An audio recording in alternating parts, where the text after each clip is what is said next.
This is the Jornada del Muerto Valley near Alamogordo, New Mexico, a place now known as White Sands Missile Test Range. It was here that America's first atomic bomb was assembled and detonated in a test codenamed Trinity. In declassifying atomic bomb testing films, the releasing agencies have deleted audio that they feel contained classified information. Despite the passage of 52 years, the Trinity footage has been sanitized in its entirety, the only test footage released without any audio at all.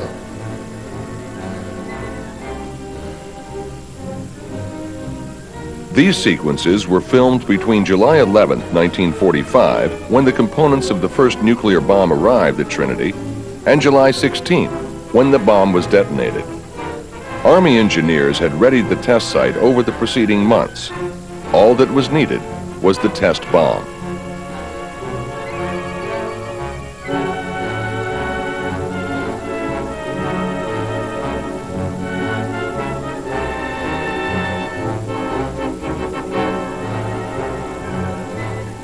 The large object in these scenes, the most prominent part of Gadget, as the bomb was codenamed, is the massive dura-aluminum sphere that housed the weapon itself. This is not the final shape of the finished bomb. In war use, the sphere is inserted into a 5,000-pound aerodynamic shell complete with stabilizing fins and dropped from a B-29. Seen as it is, stripped down to the essentials, Gadget looks like a small cement mixer.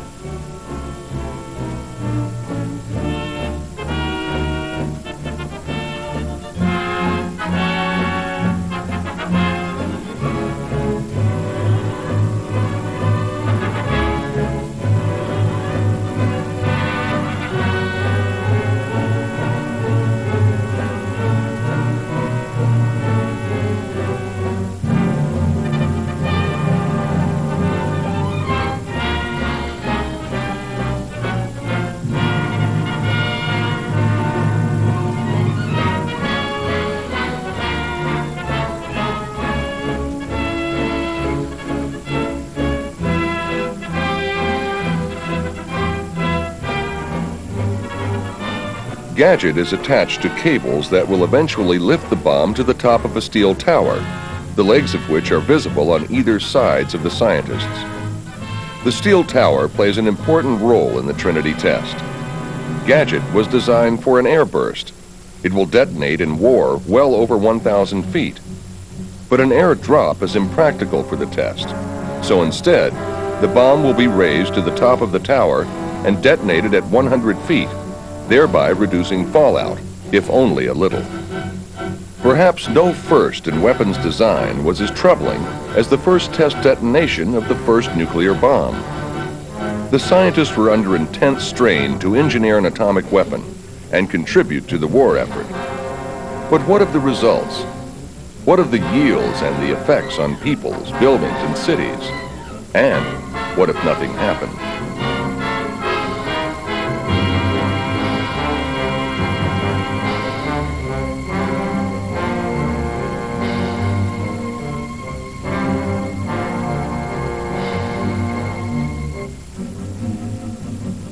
Gadget itself was a perplexing weapon, a plutonium bomb that would detonate through implosion.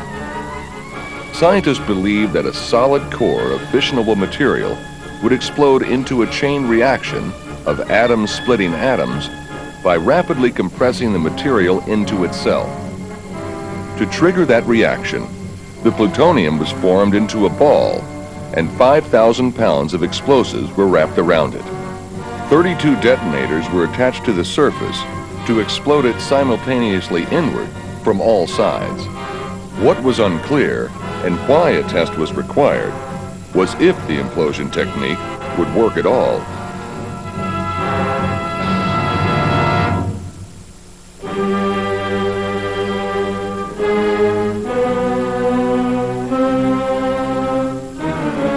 The days were hot in the Alamogordo Desert, and final assembly was a slow process. By necessity, however, it all took place right where the bomb would be detonated, on the tower pad.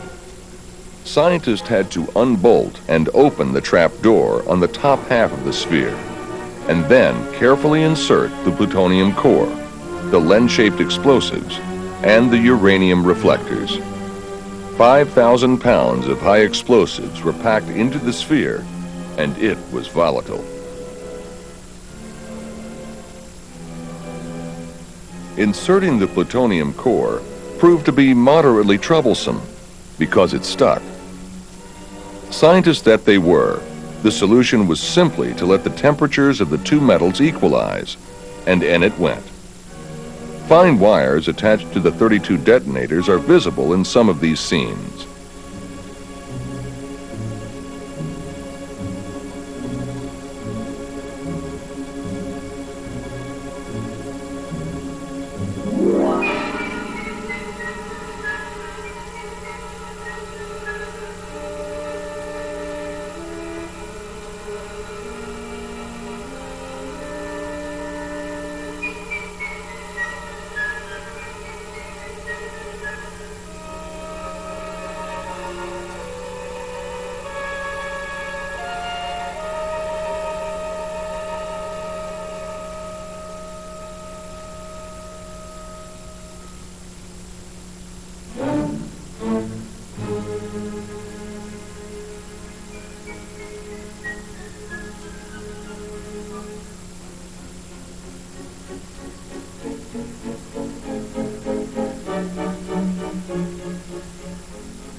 On the morning of July 14th, the bomb was hoisted up the center of the tower. Foot by foot it went, moved with great care, slowly edging its way to the small shelter at the top. There, scientists attached the wire detonators to their igniters, a bank of batteries, and the various measurement assemblies were ready. Again, work proceeded diligently but slowly. But by 5 p.m., the assembly was complete. Detonation was scheduled for 4 a.m. the next morning.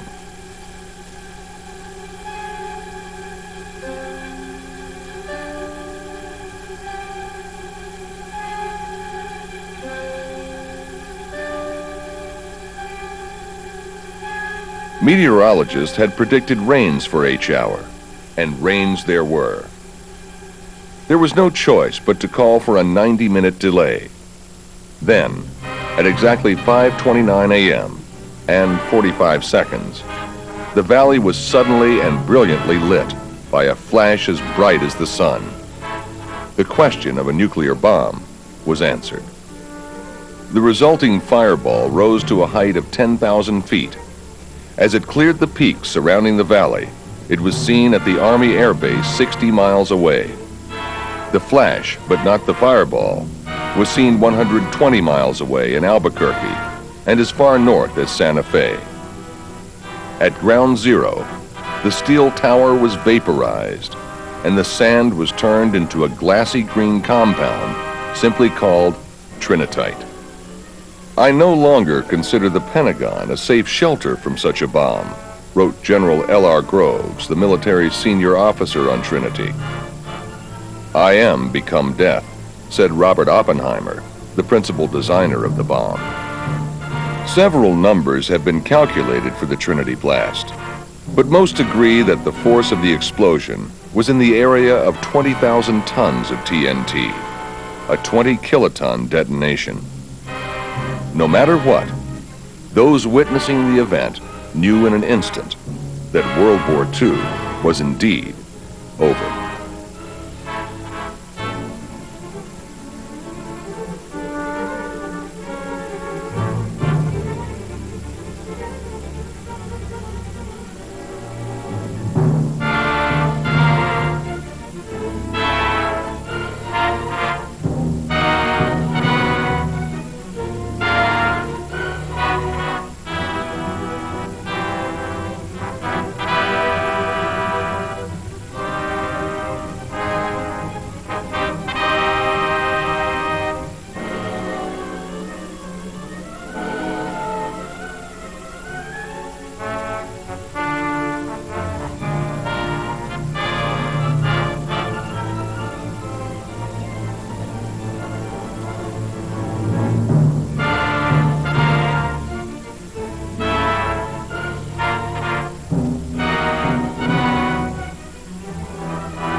In the middle of the vast Pacific Ocean lies the tiny coral atoll of Bikini. It is here that Joint Army-Navy Task Force 1 will conduct the tests with the atom bomb. Not since the discovery of gunpowder has the world wondered over the ability of man to create such an agent of destruction. Anchored in the sheltered waters of the Bikini Lagoon below is an array of almost every type of naval vessel used in the past war. Here is the venerable old carrier Saratoga, the battleship Pennsylvania, flagship of World War I. USS Nevada was designated the target ship and strategically placed. Being painted white topside would make her easier to spot from the air. This is the heavy cruiser Pensacola, the heavy cruiser Salt Lake City, and the German heavy cruiser Prince Eugen, the Jap battleship Nagato. The light carrier USS Independence can be seen on the left. The submarine Skate, attack transports, freight and cargo ships, LCIs, LCMs. A sample of almost every type of naval vessel comprises this guinea pig fleet. The decision of the target ships was based on the directive of the Joint Chiefs of Staff. It required ship damage. A total of 73 ships were assembled. The densest pattern was within a 1,000-yard radius of the bomb aiming point. Ships within the 500-yard radius were secured by fixed moorings both fore and aft to prevent swinging.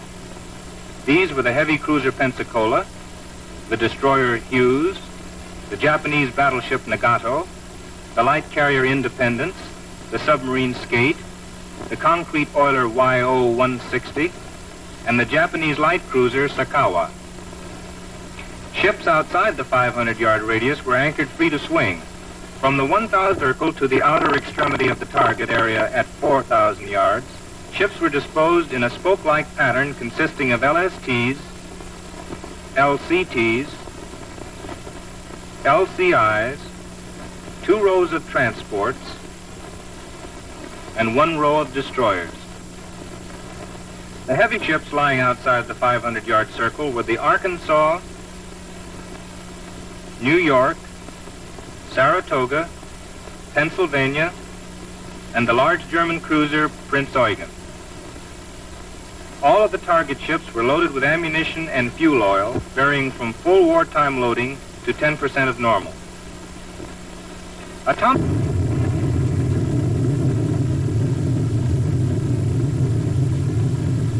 The automatic error is almost incomprehensible to the human mind.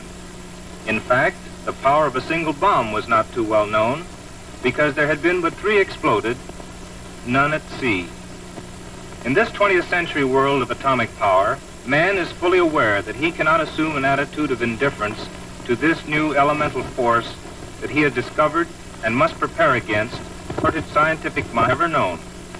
These specialists, with their strange and complicated scientific instruments, will make hundreds of tests measuring temperatures, pressures, and radioactivity, and other experiments analyzing the effects of the bomb on aircraft, armament, ordnance gear, and other paraphernalia.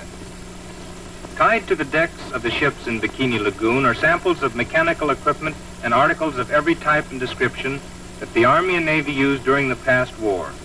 Airplanes, jeeps, food, clothing, trucks, and armored cars. Everything from canned milk to tanks will be subjected to the blast. Different animals have been placed aboard the ships to substitute for military personnel. Some were shaved in order that the effects of heat and radiation on their skins could be observed and the results applied to the design of protective clothing. Numerous towers have been erected on Bikini Atoll.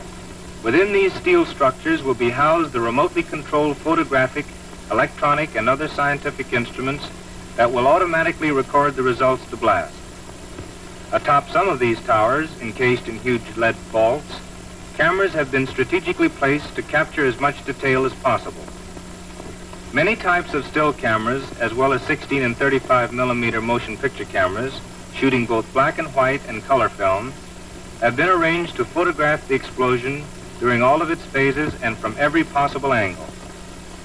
Other towers and installations on the island will contain the hundreds of delicate instruments that will record data which will be invaluable for future study. In addition to the photographic equipment on land, special cameras will be used underwater. Meanwhile, on board the carriers at sea, automatic cameras are being installed in the Navy's radio-controlled drones. Photographers in other planes with aerial, still, and motion picture equipment will photograph the blast at various altitudes as they fly around it.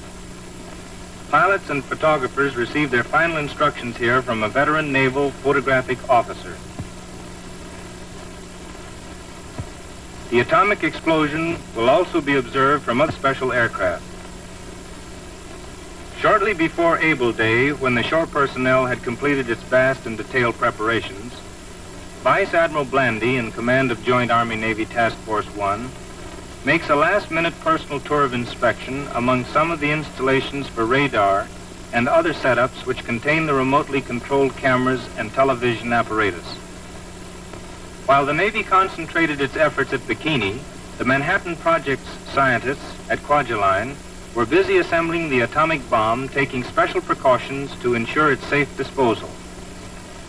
Ground crews indoctrinated in the procedure of handling such a weapon. A bombing crew was competitively chosen. Major Swancutt, the pilot. Major Wood, the bombardier. The B-29 Dave's Dream would carry them to the target.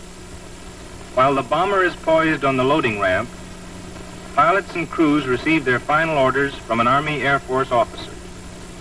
This was a photographer's field day, and the lens experts selected for this special assignment are given last-minute instructions. The B-29 and DC-4 photographic planes bristle with cameras of every type and description. 40-inch telephoto lenses mounted on these unusual cameras resemble huge telescopes. All available sights are employed, plus some special setups never before attempted. If some cameras should miss, certainly others will get the pictures. The exposed film is to be forwarded to the Naval Photographic Science Laboratory for processing, classification, and filing, from which center it is available to all authorized agencies of Joint Task Force 1. At last the day arrived for Test Able. It was July 1st in Bikini, but June 30th in this country. With the atom bomb safely secured in her bomb bay, the B-29 Dave's Dream roars down the runway. An anxious moment for the spectators. But the takeoff is without mishap. Everyone on Kwajalein breathes easier on learning of the bomb's departure. The huge bomber proceeds to the Bikini target, escorted by the Air Force photoplanes. Meanwhile, scores of other aircraft are taking their prearranged positions in the sky above the anchored ships. Some Navy fighter planes have still and motion picture cameras aboard. Others are remote-controlled drones with instruments to measure the radioactivity of the air. These will be guided through the cloud column of the explosion. More will circle the area at different altitudes and distances. Everything is in readiness now, and at last the moment has arrived. The bombing plane is nearing the target with its escort of photographic planes. At sea below, on one of the ships, Secretary of the Navy Forrestal is among the observers who patient the arrival of the bomb. Sunglasses are worn by some, while others hide their eyes. Position. There's the target. Bomb away.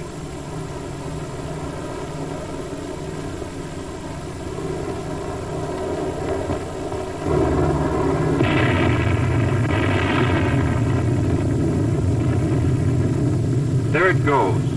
The fourth atomic bomb has been successfully detonated. First you see a blinding flash. Then comes the hemispherically shaped cloud that expands rapidly just behind the initial pressure wave. After the smoke clears, the characteristic mushroom cloud begins to form and shoot skyward. The first phase of the bomb burst produces the effect of an exploding derby hat, where the outside edge of the rim outlines the outermost front of the pressure wave at that instant. The cloudy rounded portion of the hat results from what is known as the cloud chamber effect.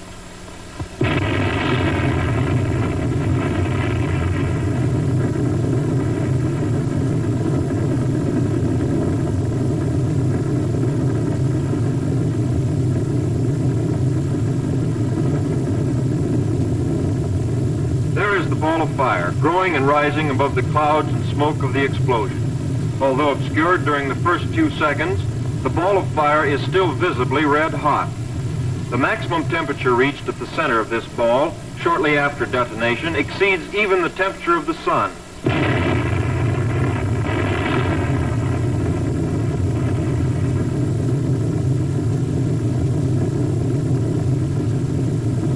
The mushroom cloud gains altitude with amazing speed. In less than a minute, it has reached a point 1 mile above the Earth. Although a beautiful sight, this swirling, boiling mushroom cloud is certain death to any living thing which approaches too close to its edge. Radioactive fission particles, which resulted from the explosion, are dispersed throughout the cloud, and the deadly radiation from these particles must be avoided until the cloud is thoroughly diffused in the upper atmosphere. In this test, the Army, Navy, and civilian scientists wanted to find out just how lethal the cloud actually was at various altitudes and various distances from the center. Therefore, under the guidance of the Manhattan Project's Los Alamos laboratories, the Army Air Forces installed specially designed filters on 4 of their B-17 pilotless drone planes so that an airplane could go into the very center of the cloud and bring back samples of the radioactive particles without danger to a human pilot. The Navy carried out a similar program utilizing F-6F drones based on the carrier Shangri-La. Only 1 drone was lost in the entire operation, although it is interesting to note that 1 other drone was temporarily lost for a considerable time after it had entered the smoke column, because it was lifted 6,000 feet in the updraft before it could get through to the other side. As the cloud goes higher and higher, its rate of rise constantly decreases, and gradually the tremendous energy of the cloud begins to spend itself. Before the test, there was much speculation concerning the height to which the cloud would rise. Some predicted it might equal the 60 to 70,000 foot altitude reached by the previous Nagasaki cloud. However, at Bikini, the atomic cloud pushed itself to approximately 40,000 feet in a period of 10 minutes and stopped there. Explanation for failure to go higher lay in 3 facts. First, the atmosphere at Bikini was so wet that a considerable part of the cloud energy was absorbed by the moisture in the air. Second, the bomb was exploded close enough to the surface of the water to permit a certain part of the energy to be transformed into steam by a quenching action. And third, there were no large-scale fires such as those encountered in burning Nagasaki to feed the column after its initial rise. After the blast wave from the atomic explosion has spent itself, a reverse or suction wave is created as the air rushes back to the point of burst to fill the vacuum created there. As this air is heated in the vicinity of the fireball, it mixes and rises with the cloud column. Consequently, more air must keep coming into the center of the column, thus causing the effect you see in these pictures of the ship array, where the air rushing into the center of the cloud column carries with it the smoke of the burning ships. In order to obtain complete photographic records, photo aircraft pursued the cloud and took pictures of it as long as possible while it drifted slowly to the southwest. Gradually, it became diffused to such a degree that the chase had to be abandoned. One thing was certain, however: the dangerous radioactive particles in the cloud had become so widely scattered that no longer was there any danger to the surrounding area. In just a moment, you will see 2 views of the atomic bomb explosion taken from the observer ships approximately 20 miles from Bikini Lagoon.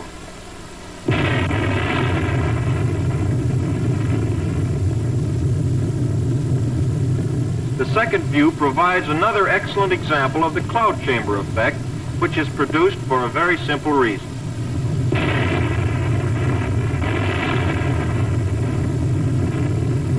The atmosphere at Bikini was almost saturated on July 1st, and when the pressure wave hit the air, it was compressed and heated. After the pressure front passed, the resultant expansion of the air cooled it below saturation point and caused formation of the expanding fog cloud you have seen in each view of the explosion.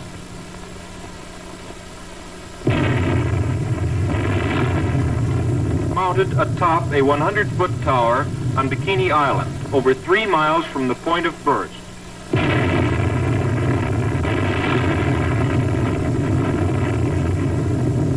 On the water, you can see the shock wave coming toward the camera. Watch those palm trees in the foreground.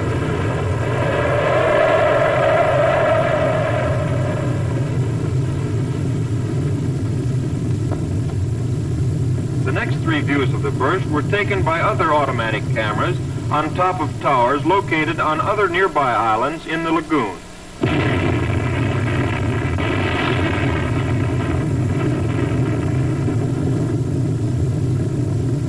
These cameras were started in motion by remote control radio signals emanating from aboard laboratory ships many miles away.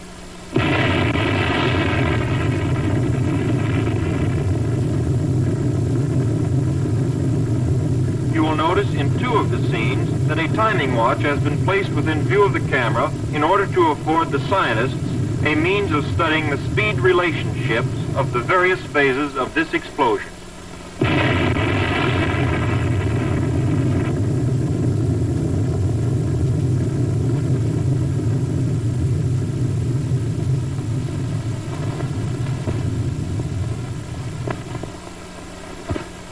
The epicenter of the detonation of the bomb was approximately 650 yards from the USS Nevada. At this point, the transports Gilliam and Carlisle, the destroyers Lamson and Anderson, and the Japanese cruiser Sakawa were sunk. The following ships sustained serious damage: Nevada, Independence, Salt Lake City, Skate, YO-160, LEM number 1, Pensacola, Arkansas, LST-52, Crittenden, and the ARDC. The next ships to be seen were only slightly damaged: Nagato, Banner, Pennsylvania, Skipjack, Apagon, Parch, Butte, Dawson, Prince Eugen, Wilson, Stack, Rhine, Brule, Hughes, and the LCT-874. These were the first pictures taken from surface craft, which made their way into the target area as soon as the danger from radioactivity had passed. The 3 ships visible here are an APA, the Salt Lake City, and the Independence. The smoke from the light carrier Independence is from burning torpedo warheads in the torpedo stowage on the hangar deck. In the foreground, numerous salvage tugs and radiological reconnaissance vessels are taking water samples from the lagoon for testing. We see the Nevada, Nagato, Saratoga, troop transports, freight and cargo ships, and other vessels in the array as the camera sweeps across the target fleet. This ship, the USS Pennsylvania, was about 1,800 yards from the epicenter of the bomb blast. Wreckage was slight and limited to minor superstructure damage. The fire burning amidships was in supply samples stowed on this deck and was not of a serious nature. In the background, a salvage tug is seen fighting a small fire on the heavy cruiser Salt Lake City. This ship, the USS Saratoga, was about 2,600 yards from the epicenter. The only damage sustained was a small fire topside and a minor operating mechanism of one of the airplane elevators. The Prince Eugen was about 1,700 yards from the epicenter. This ship sustained minor topside damage only.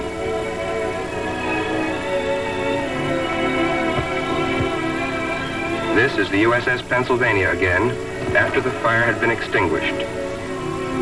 This view shows her starboard side, which was away from the blast, and which sustained topside damage aft.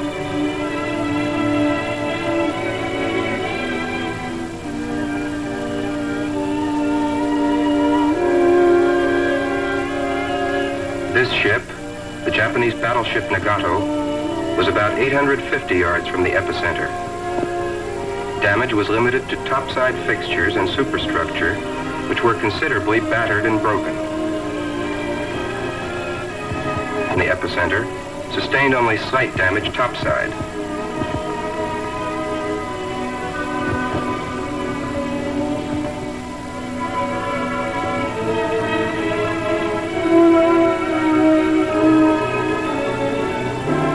Shown here inspecting the damage to the ship is the Secretary of the Navy and high-ranking officers. In the foreground is a shattered mirror which had been placed on the deck along with other equipment to be tested. This troop transport received extensive superstructure damage.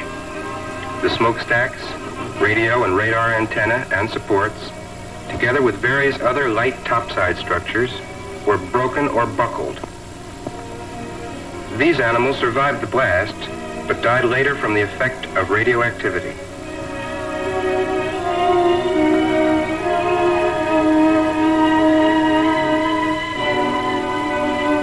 This ship, the USS Nevada, was about 650 yards from the epicenter. These pictures were taken from the side nearest the blast and show the superstructure wreckage. The paint on this side was scorched, but did not burn.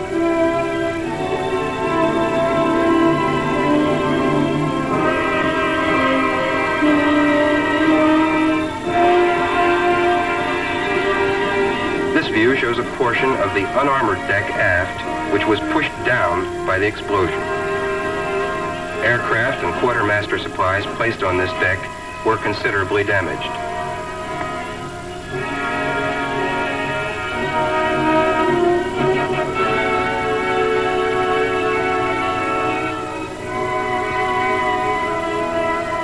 The next ship is the concrete oiler YO-160, which was located about 400 yards from the epicenter. The concrete hull was undamaged, but the superstructure was almost completely demolished.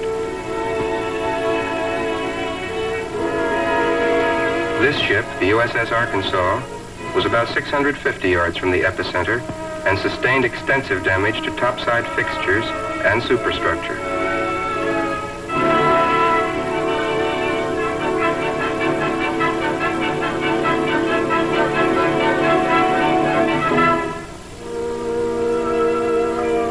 Cruiser Salt Lake City was 1,000 yards from the epicenter. Superstructure wreckage was considerable. Both stacks were wrecked, and antenna and other fixtures were bent over or broken.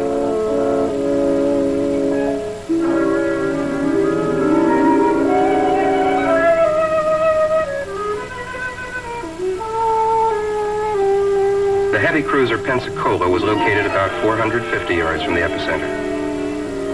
This ship sustained serious superstructure wreckage. Both stacks were a total wreck, and numerous other topside structures were badly damaged.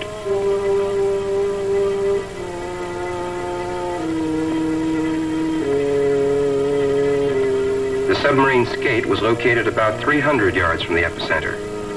The light fixtures, periscopes, and superstructure were demolished, but the pressure hull and conning tower remained intact, and interior machinery was undamaged.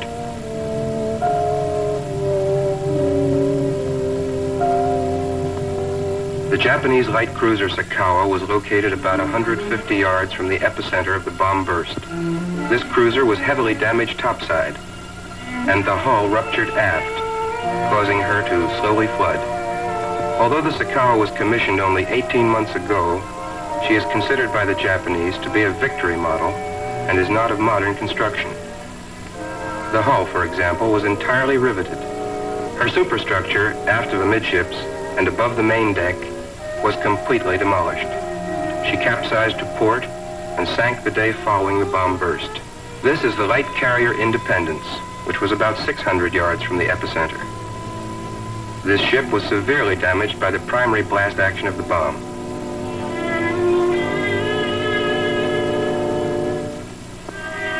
The blast struck the Independence on the port side, blew in the light side plating between the hangar and flight decks, and pushed up the center of the flight deck like a rooftop.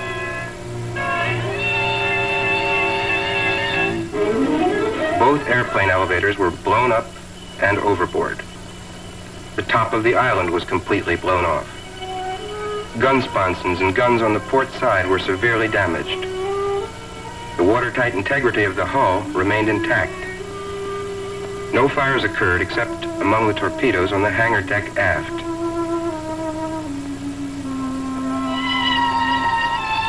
This class carrier was built on a basic cruiser-type hull. The port side external plating was light blister shell plating and became deeply fluted between longitudinal frames as a result of the bomb burst. Similarly, the hangar deck plating is a light false deck built over the heavier hangar deck.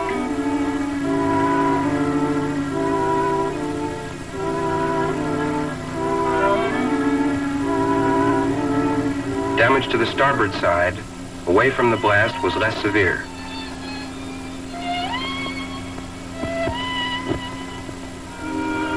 Although damage to some of these ships is impressive, it must be remembered that these experiments are not a contest between bombs and ships, but an earnest effort to determine what changes must be made in the future design and construction of ships, dispersion of bases, tactics and strategy in this new age of atomic power.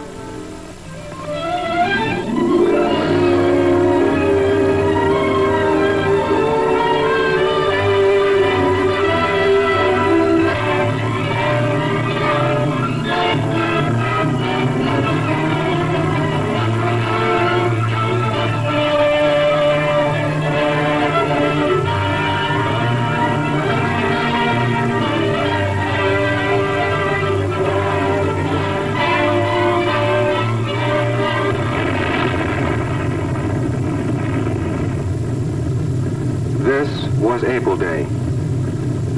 The period between the test Able date of 1 July and the test Baker date of 25 July was an extremely busy one for the technical and scientific personnel attached to Joint Task Force 1. During this time, the immense task of making detailed and comprehensive inspections and the recording of data resulting from test Able was completed. And in addition, the entire target ship array was reoriented. The basic premise which determined the target ship orientation for Test Baker was the Joint Chiefs of Staff directive requiring that the ships be so disposed as to secure graded damage from maximum to minimum. The primary purpose of Test Baker was to secure precise ship damage and instrumentation measurements resulting from an atomic bomb explosion just under the surface of the water.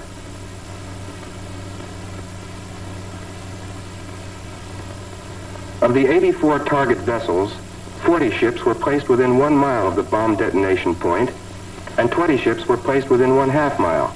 The obsolete Arkansas carrier Saratoga were secured fore and aft by fixed moorings, presenting their full length to the explosion in order that maximum damage would be ensured. The Arkansas was placed about 250 yards from the bomb, and the Saratoga about 700. These distances were carefully estimated so that at least one, and probably both of these heavy ships would be deliberately sunk.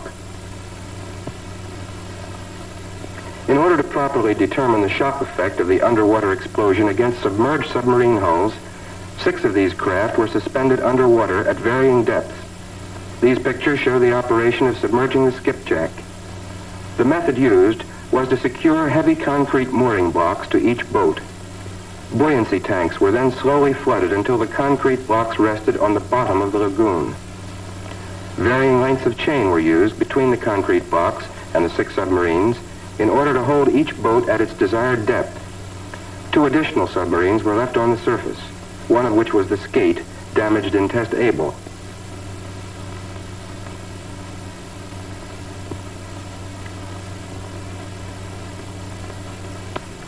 In Test Baker, photographic procedure was similar to that followed in Test Able. Many types of cameras, and especially motion picture cameras, were encased in huge lead vaults atop photographic towers erected on 3 islands in the lagoon. All of these cameras operate automatically.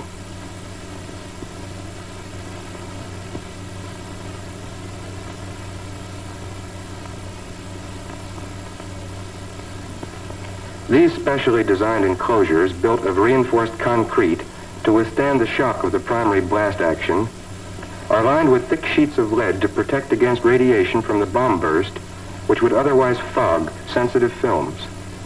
To further protect the film from the effects of radiation, sliding lead panels built over the camera ports and designed to close automatically will seal the vaults, making radioactive penetration impossible.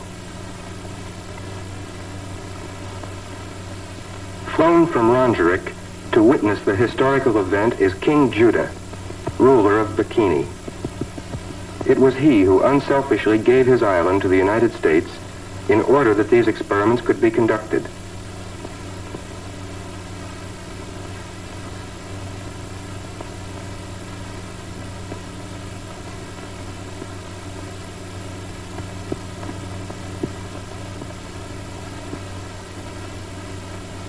King Judah has been invited aboard the command ship of Operation Crossroads to meet Vice Admiral Blandy. The LSM-60 was designated as the target suspension vessel for the Baker Day test. The equivalent of a bomb bay was cut in the tank deck, and through this opening, the bathysphere carrying the atomic bomb was lowered into the sea. The bomb was held at the desired depth until detonation by means of specially designed winches.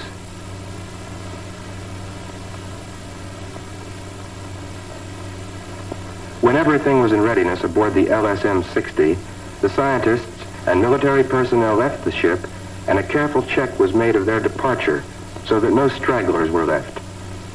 The signal flag yoke was two-blocked on the halyards, indicating that no personnel were aboard. After Dr. Warner fused the bomb, Rear Admiral Parsons, Deputy Commander for Technical Direction, took a last look at the LSM and went over the side into a waiting picket boat.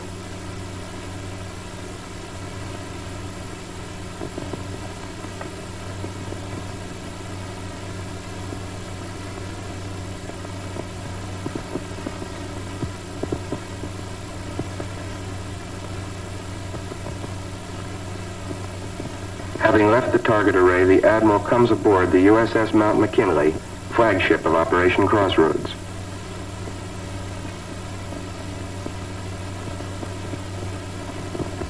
Everything has been placed in readiness, and he submits his report to Vice Admiral Blandy.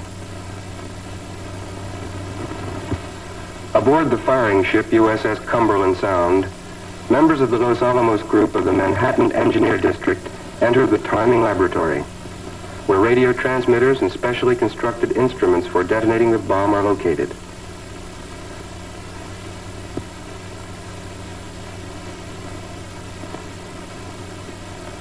The timing laboratory scientists pass into the master control room.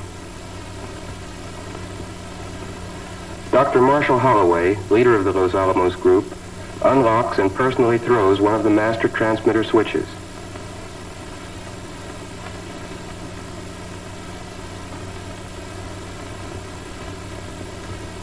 The timing laboratory is a complex interlocking system of radio transmitters, time recorders, and scientific apparatus. As H hour approaches, generators are started, transmitters warmed up, graph cards on time recorders changed, and everything made ready for the blast.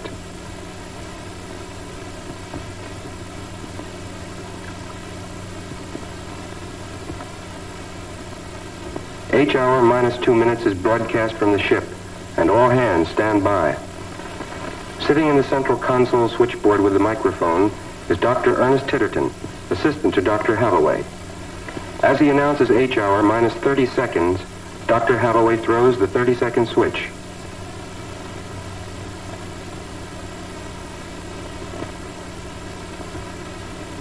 Dr. Titterton at the automatic firing panel board prepares to broadcast the last 15 seconds. 15, 10, 5, 4, 3, 2, 1, fire.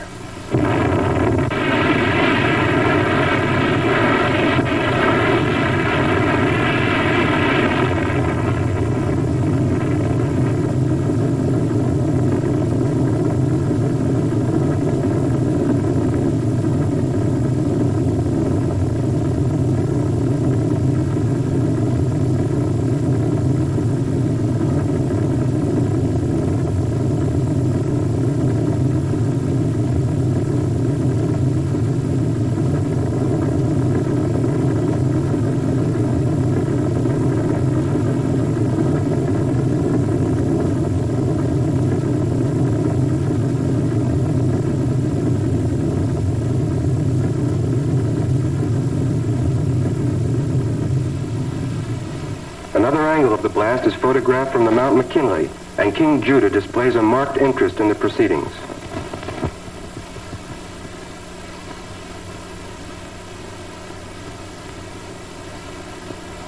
These pictures of the ascending water column show the expanding cloud of spray at the base of the column moving outward and enveloping the ships in the target array. Great quantities of radioactive water from the column descended upon the decks of the nearby vessels, and ship hulls a mile away were drenched by the wall of foaming water.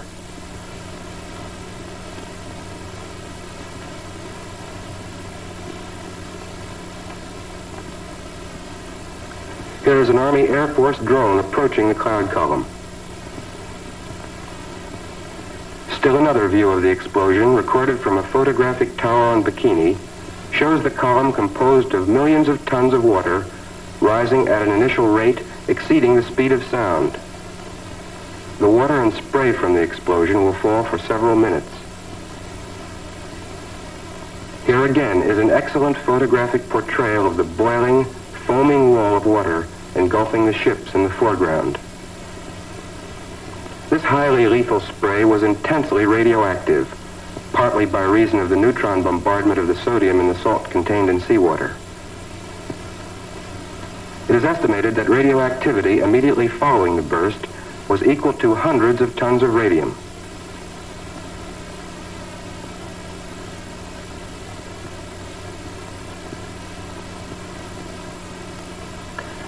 An expanding cloud of spray and fog several hundred feet high may be seen moving out from the center of the detonation. This cloud eventually covered the entire target array. Waves outside the water column, about 1,000 feet from the center of the explosion, were 80 to 100 feet in height. These waves rapidly diminished in size as they proceeded outward, when reaching Bikini had a height of approximately 7 feet.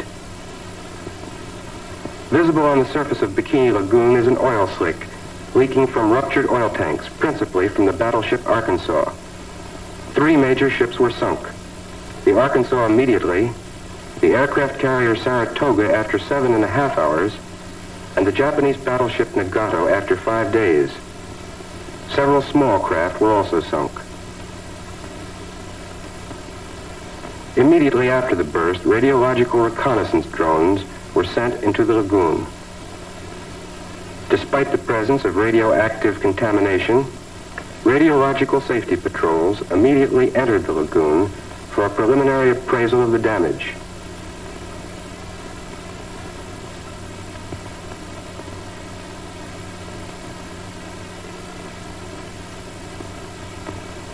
Landing parties, armed with Geiger counters which register any unsafe concentration of radioactive particles, go ashore at Bikini to recover the camera film and the data recorded by the scientific instruments. Meanwhile, an inspecting party headed by Admiral Blandy, General Kepner, and Admiral Parsons survey the damage in the target array. Shown here is the Japanese battleship Nagato, which flooded and capsized 5 days after the blast. The light carrier Independence sustained severe superstructure damage in Test Able, and no additional apparent topside damage was visible after Test Baker. The heavy cruiser Salt Lake City. The destroyer Hughes, in sinking condition, was beached. The Saratoga sustained heavy underwater hull damage and listed badly. Other ships surviving the Baker Day blast were the submarine Skate, the submarine Pilotfish, the heavy cruiser Pensacola, a troop transport, and a small yard oiler. The Saratoga, taking on more and more water, slowly sinks stern first.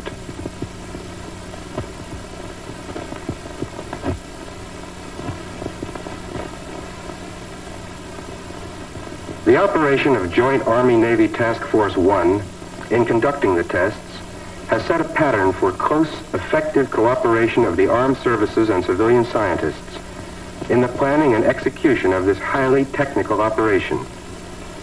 It has also provided valuable training of personnel in joint operations requiring great precision and coordination of efforts. This preliminary photographic report has covered the period of time through Baker plus 1 day.